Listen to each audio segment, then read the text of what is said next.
Let me see. So further, I did want to, at least draw attention to the reason why we banned Oko from the set. And then, for the record, there are two Okos in the set. They're both legendary planeswalkers. They're both blue and green colored. Well, that was your decision that I agreed with. That let's, as a condition of doing the set, ban Oko. But why did we ban Oko? Specifically, Oko Thief of Crowns either wins the game when it drops, or drags the game out to an unplayable state. It does one of those two things, regardless of who plays it. So Oko Thief of Crowns, for those of us following along, is a mana value 3 legendary planeswalker that starts with 4 loyalty counters. His +2 ability says create a food token, and every food token has pay 2 mana, tap and sacrifice the food, you gain 3 life. Yep. His +1 ability says target artifact or creature loses all abilities and becomes a 3/3 elk. His -5 ability is exchange control of target artifact or creature you control and target creature an opponent controls with power 3 or less. Yes. Now, in isolation, these look like relatively innocuous abilities. They do not. I think you were Cloud. That +1 is a removal spell. Oh shit! Because it's permanent. That's a permanent. That target artifact or creature permanently becomes a 3/3 elk. Not only is it a removal spell, it's also a promotion spell, and it's a plus. Right, so you can use that turn after turn, and Oko just keeps getting more powerful each time you use it. Yep. To be perfectly honest, if they were gonna balance Oko Thief of Crowns, that should have been either a -1 or -2. So that means that you can, for example, you said promotion as a way of exploiting the ability, like, for example, using a bunch of 1 or 0 drop artifacts. You were able to get out a bunch of 1/1s. How about turning them into 3/3s? Well, yeah, but you can only do one at a time, though. But it doesn't matter that you can only do them one at a time, because they become they don't actually have summoning sickness.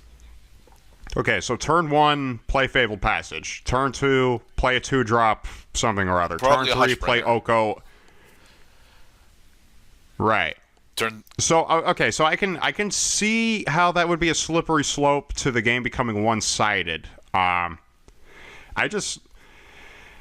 It was also that decision to ban Oko Thief of Crowns from this exploration, which is why I decided not to go to the food route, because there are a lot of green cards in the set that are fixated on food. Yeah, green black specifically was a massive problem during the set's historical run, because Cauldron Familiar gave you infinite life. Yeah. Yeah. Cauldron Familiar is a 2-drop 1-drop black cat. It's an unlucky black cat that has, when it enters the battlefield, each opponent loses a life and you gain a life. That's an annoying ability right there.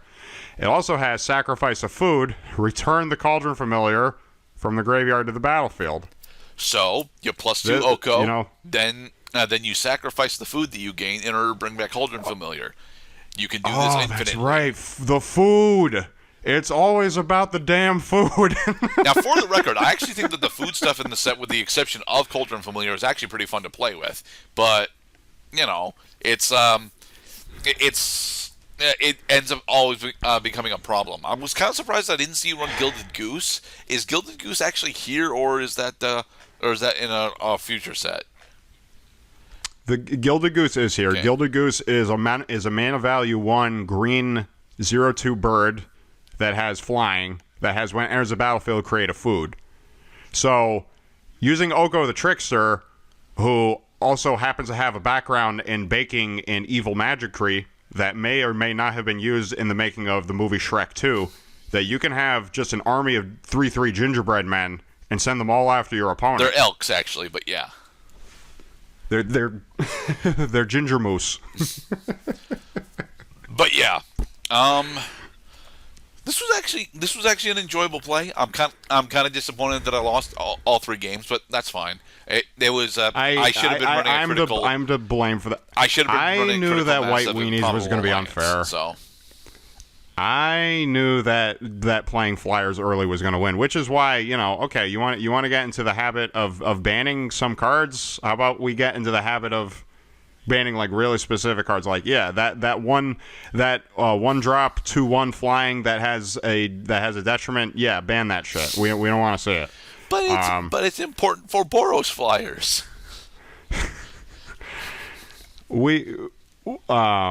This is something that Gerdat and I revisit in every single one of these set explorations, is that the history of conditions and strategies that ultimately causes a victory for one player or the other. We take note of these things, and we say, this is getting kind of boring. How about we try like a different win condition? Like how about we actually use a card like a Happily Ever After? Yeah, this set actually has an alternate win con card. Doesn't that require that you have a knight from each color, though?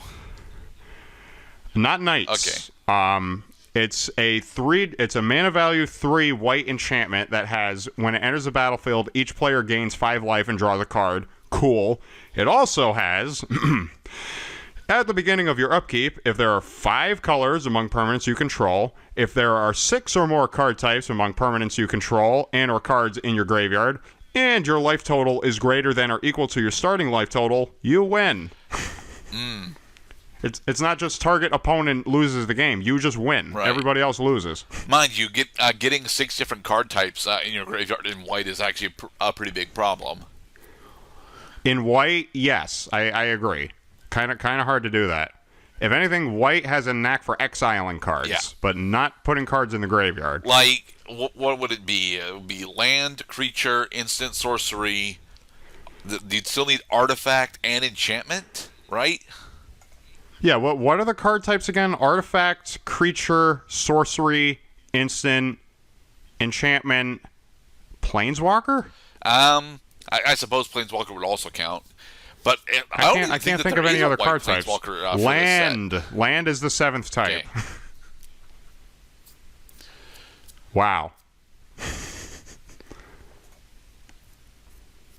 Well, I'm glad that you picked Throne of Eldraine, Mr. Gerdat. I think that it was about time that we had like a Once Upon a Time type of set. Very PG. Mm-hmm. Yeah, very like witches and knights and castles and dragons and Rapunzel and Princess Diana.